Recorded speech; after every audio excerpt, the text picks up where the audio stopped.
McDonald's, for example. I used to live in South America and I'd go to McDonald's. It's the same logo, same packaging, same food in another country. Love it or hate it, they've got it down, where it's consistent. Yep. Well, the other thing to think about franchising is that, great ideas are part of the franchisor reaching out to franchisees, but the franchisee who's coming up with that idea or wants to change something has to understand that change has to be good for the complete system. It can't be just good for them. Allan has started and grown several multi-million-dollar businesses. His mission is to help you do the same. Welcome to the Business Growth Pod, building the future one entrepreneur at a time.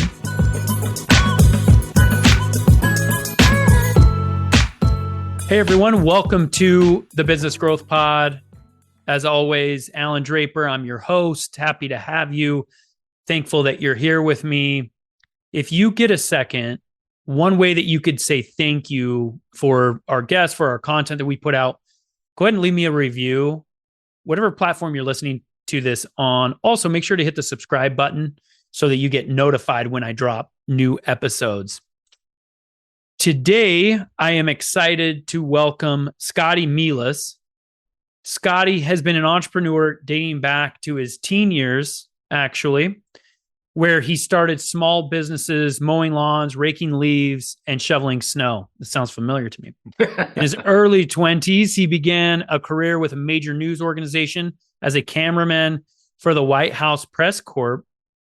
Several years later, Scott could not ignore the calling of his entrepreneurial spirit, and so he left the news industry to pursue a career in business. That sounds intriguing. We'll have to get into that a little bit. Scotty, welcome to the show. Hey, it's great to be here. I appreciate the opportunity to speak to you and your audience. Awesome. So tell me a little bit about that entrepreneurial spirit that you have. It sounds like you started really young. I was the same way, go door to door with my lawnmower, offering to mow people's lawns, rake their leaves, whatever. What is it that makes up that entrepreneurial spirit? I guess the easiest way and the most humble way to put it is that I just did not like school. I just, my mother and father, my mom has since passed, but my father, I love him dearly, love my mother, but, they pressed education. And for me, it was all about business, just kind of, putting my hands on the oven. And if it was hot, I knew not to put my hand on the oven again. So, and that all started really in my, when I was 9 years old, I got hooked up with an Italian family. I grew up in New York. They owned a pizzeria restaurant. So I started working for them and they nicknamed me Gino. And I just fell in love with the restaurant business. So that's really where business came. And of course, there was different directions from there. But it was really just didn't like school. It just wasn't for me. So that's an interesting point. I have 3 small children, 4, 8, and 10. And I get the question a lot. I hear Alan, and I actually have a law degree. So I went to my fair share of school that I use occasionally, but I don't practice law anymore full time. So I get the question like, hey, are you going to tell your kids to go to school? And I think, and I wanted to get your feedback on this, but for me, I'm going to tell them to go to school if they want to go after a particular industry that requires school, right?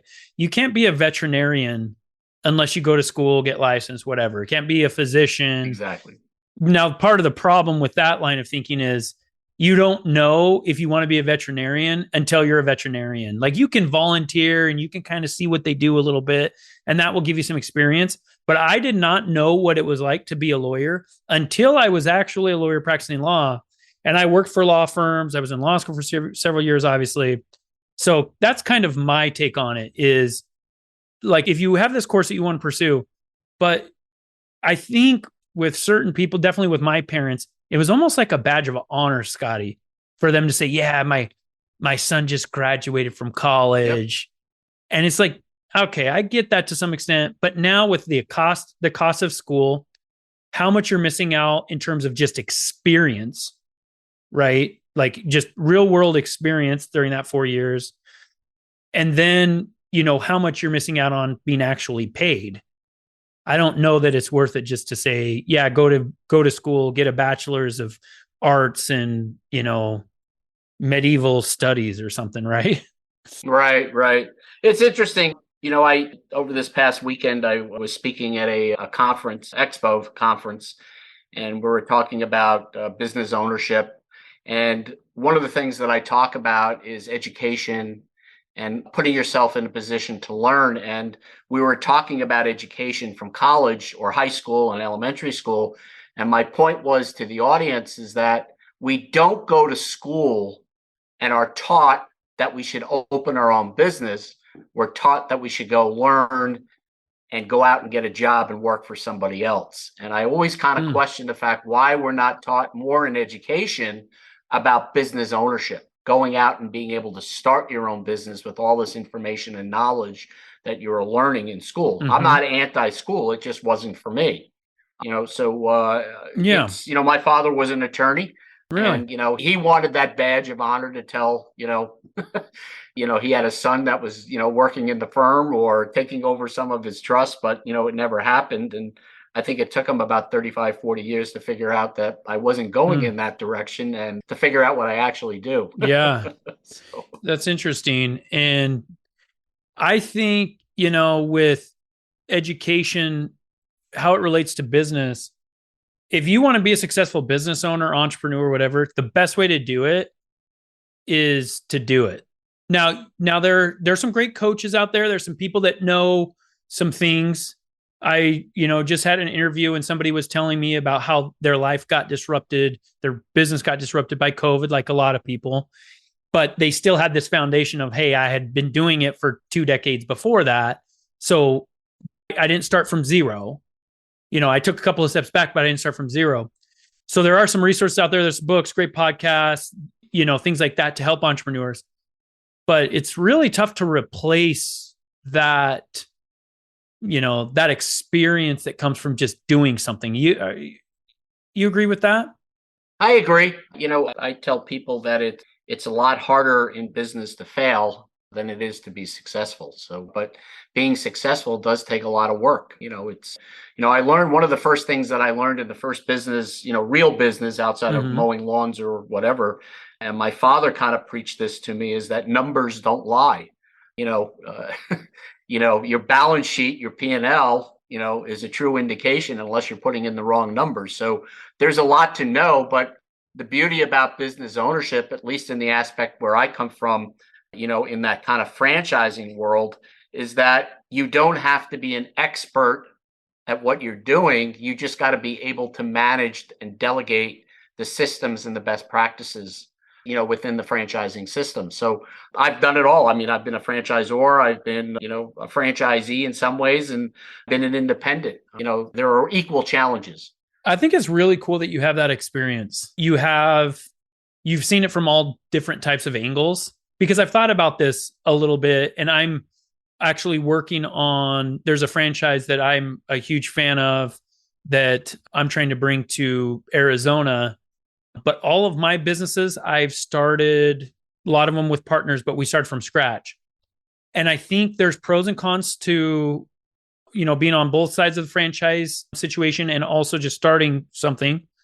And I think it's important for entrepreneurs to know that going into it. And there are a lot of things about a franchise, even though I don't own one yet, but I can imagine there's so many things because I've started a business on my own from scratch. And a franchise, it like fast forwards you, right? As I've been investigating this one particular franchise, it's like, okay, oh, wow, they already have all of the products. This is a restaurant, actually. So the menu, all of that recipe, all of that is already laid out. So if I were to start a restaurant versus, going into business with a franchise, it's like, okay, I have all of those answers. I have the software system answered. They show me how to hire. They show me what my logo is. I have the name, all those things, which is a huge benefit for somebody that doesn't really want to deal with that aspect of it. The best analogy that I can give the audience about the difference between being an independent, and look, I have a lot of respect for independents, people that have started businesses, developed the systems, the manuals, the best practices, you name it. But the best way to put about a franchise and investing in a franchise in that business model, if you're a sports fan, you're starting on third base and going home, or you're kicking the extra point and not worrying about getting a touchdown. So there's a lot of, depending on the brand, I mean, and that's what we coach people through at my, consulting organization, is the validation, checking on the systems, the support levels, is that you're starting on third base, and it's a lot easier than developing all the systems. But there are people that want to develop all the systems. I tell people that if you want to open your own restaurant, that's great. And if you want to get up in the morning and make a soup and serve it, you can. In a franchise, you're not going to be able to wake up in the morning and decide that you want to serve a soup or make a hamburger a different way. So that's the difference. And that would be the con, in my opinion, is the lack of, and some franchises, I know you have more control than others, but there's going to be less control, less creative control, less autonomy than you would have with your own startup. So I look, and maybe I'm oversimplifying here, but I look at a franchise as, look, they're going to give you answers to 90+% of the questions of the situation that you need to resolve or decide about before you start a business and throughout the process of operating the business. But then the other side of the scale is, because they give you those answers, there's not a lot of wiggle room. If you want a new recipe, you have a new soup that you want to create, then maybe a franchise isn't for you, because you're going to be able to implement that stuff. Because one of the main values of a franchise, in addition to them providing information and the systems, which is huge. That's huge, coming from somebody that started several businesses from the ground up. The other thing is the continuity and brand recognition. So you can't, and it makes sense to me. It makes sense that if you're a hamburger joint, that you're not going to be serving fried chicken, right? That makes sense, because the brand needs to be protected, so that when people go, McDonald's, for example, I used to live in South America and I'd go to McDonald's.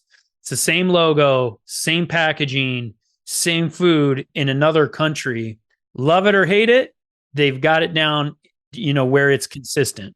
Yep. Well, the other thing to think about franchising is that, great ideas are part of the franchisor reaching out to franchisees, but the franchisee who's coming up with that idea or wants to change something has to understand that change has to be good for the complete system. It can't be just good for them. A perfect example, I mean, take it or leave it, is the $5 footlong, with Subway. I mean, that was the idea of a franchisee. That wasn't the corporate marketing department that came up with that. So that was implemented. I mean, look what it did to Subway. A lot of people say that the $5 footlong, even though it had its challenges, eventually saved Subway.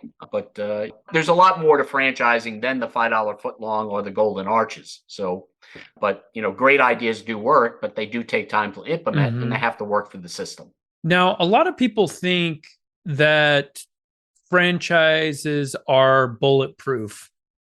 And that's not the case, right, Scotty? There are cases where a franchise in a particular location, even though it's successful in other locations, it won't work out. Well, why is that? Well, I can tell you and not to blame franchisees versus franchisors, but a large percentage of franchisees fail because they're not following the system. They're trying to reinvent the wheel. They want to, fly the plane a different way. That's the best way to do it. I mean, I always use the analogy, when you're flying a 747, there's only one way to fly it. You can't get up there and say, well, I'm going to try something different, because it's just not going to work. So, people fail in franchising because they're not following the process. They fail because they're undercapitalized. They fail because their thinking is that the franchisor is supposed to be doing everything for them, and that's not the case. But then franchisors fail or lead to franchisee pain because greed sets in. They just want more and more. They want to take a piece of the pie from everything. I am a firm believer that franchisors, if you cannot, pay your bills and be successful based on the royalties that you're collecting, you should not be in franchising. You should not be a franchise.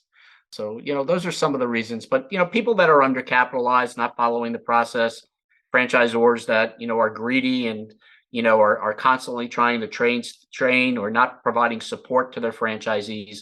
That's why franchising failed. That's interesting, because one of the reasons was because they wanted more control than the franchisor. And then another reason was they wanted less control than they have than the franchisor, right? They thought the franchisor was going to do more than they did. But that does offer some, promise for somebody that's looking into a franchise, where it's like, look, capitalize yourself properly, do basically what you're expected. Don't necessarily do more. Don't do less. Just do what you're expected. Is there anything that's to be said about the location? Because that's going to be different than from the other stores, right? Yep. The location's going to be different. Lots of other things are going to be same, almost all of them, but the location's different. So how does a franchisee say, okay, I'm looking to put in a store in this location. You've had success in these other locations. How do they set themselves up for success with that specific decision? Well, all franchisors, at least, if you're looking at brick and mortar business models, franchises, you are going to have to trust the franchisor and the real estate department or the company they're contracting with to make sure that they're helping you find and working with you to locate what I call an A location. Now, the A location is one thing, but then you get into lease negotiations. So it's important that the franchisor is involved in the lease negotiations. So if you can dot all your I's and cross your T's on the location, that it's an A location. I'll give you an example of a poor location. I remember when we were building a burger concept that I was involved with, one of our potential franchisees came to us and said, we want to open this location in this particular spot, in this particular town. But when we did our homework, it was a burger concept that had already failed and left. And we said, well, why would you go there? It already proven that it won't work. And there were some certain things about the traffic pattern, and our real estate department was trying to explain this, but they insisted on going there. So typically, it boils down to the franchisee has the final say. So long story short, they did go there. And 6 months later, we had to get them out of the lease and renegotiate a new lease and move them. So it's really working with the franchisor to find that A location. And it's like I tell anybody, if there's any doubts, keep looking. That's all. I mean, don't try to put a square peg in a round hole. So tell me about what you do, what your role is with I know that you're a franchise coach. Tell me how you help out. Are you on the franchisor side, the franchisee side? Give me some details about that. I'm square in the middle, I guess, is the best way to put it. There are two parts to my company. The first part is ScottMilasFranchiseCoach.com, and that is a consulting organization where I help people research and explore business ownership. So I take individuals, whether they've been displaced out of corporate America, looking to transition out of corporate America. I do a lot of work with existing multi-brand, multi-unit operators, franchisees already, who I help diversify their portfolio. But in a nutshell, what I do is I help people determine what their why is. I help them on a better understanding of what their skill sets are, what they're good at, what they don't want to do. How many moving parts do they want? Do they want brick and mortar? Don't they want to work from home, B2B, B2C? I take that, an hour to 2 hours of consultation, put a business model together, and then introduce them to the brands that fit and help them through the process, making sure that they're asking the right questions to make a validated decision at some time down the road. Because in franchising, there's eventually a decision you have to make, and it's not maybe, it's either yes or no. So a validated decision versus an emotional decision. The process that we work with and I work with for my clients, can take anywhere from 90 to 120 days before someone's going to make that validated decision. And then I help on the financing side, help people. I have a financial consultant that I pay for my clients to speak to get a better understanding of what they would qualify in funding, how the best way to fund their startup is. And then there's the legal side, making sure that they're getting their documents reviewed by a franchise attorney, understanding their responsibility, the franchisor's responsibility, and just kind of, really solidify that decision. So then is your fee paid by the franchisee? No, my fee is paid by the franchisor or the brand. I have over 600 brands that are in my portfolio, all different categories, all different investment levels. So once that client of mine signs their agreement, pays their franchise fee, the franchisor that the brand they invested in pays me a fee for helping them bring someone to finder's fee. But it's nice that you have 600 options. Yep, and growing. Right? It's not and growing. Yeah, the industry is really so it's not like you're just trying to cram somebody into the 2 options that you have. Yeah, I mean, look, I told somebody last week that this is an exercise in futility, and that they really should just not go into a franchise. If you want to do an independent business, that's something you can look into, but a franchise is not for you. It's just not going to work. It's just you don't have the right mindset, and there's a mindset to owning a business. I mean, as you said in the beginning, it isn't all it isn't all roses and ice cream. So there's some thorns on that rose bush. Yeah, no, that's absolutely true. And what's funny is that we always talk about entrepreneurship and starting a business like that, but there's also thorns on the rose bush of not doing it. Exactly. Right. Yep. It's like, would you rather work for somebody or do, 9 to 5, like not have flexibility, not, whatever. And there's some great jobs out there. Oh, look, knocking that. And I don't think everybody should be an entrepreneur. Right. I really don't. There's some people that, like my mom, for example, when 5 o'clock hit, it was like the old, like Flintstones cartoon. Yeah. The Yabba Dabba Doo, he's sliding down the dinosaur tail. Work was over. If that's your personality, don't start a business. Right. Because the business doesn't, and you do have to find time to unplug. I just spent a week in Florida with my family and, unplugged quite a bit, but that it's mostly upstairs. That's the tough part to turn off. And what's interesting is, as an attorney, I struggled much more with shutting it off after I left the office than I do as an entrepreneur. I just let stuff go now, but as an attorney, I don't know why. I think that just comes down to my personality. So there are some people that it should be for, that starting a business is for, and some that it's not. Now, if somebody is considering a franchise, what are some questions that you ask, or how do you filter whether a franchise is right for them or maybe not the best fit? That's a great question. My first question to my clients is that if you found the right business opportunity and you invested in it 5 years from now, and let's just say you're successful, how would your life be different? So we kind of work from that platform. Where are you going and what do you want to do?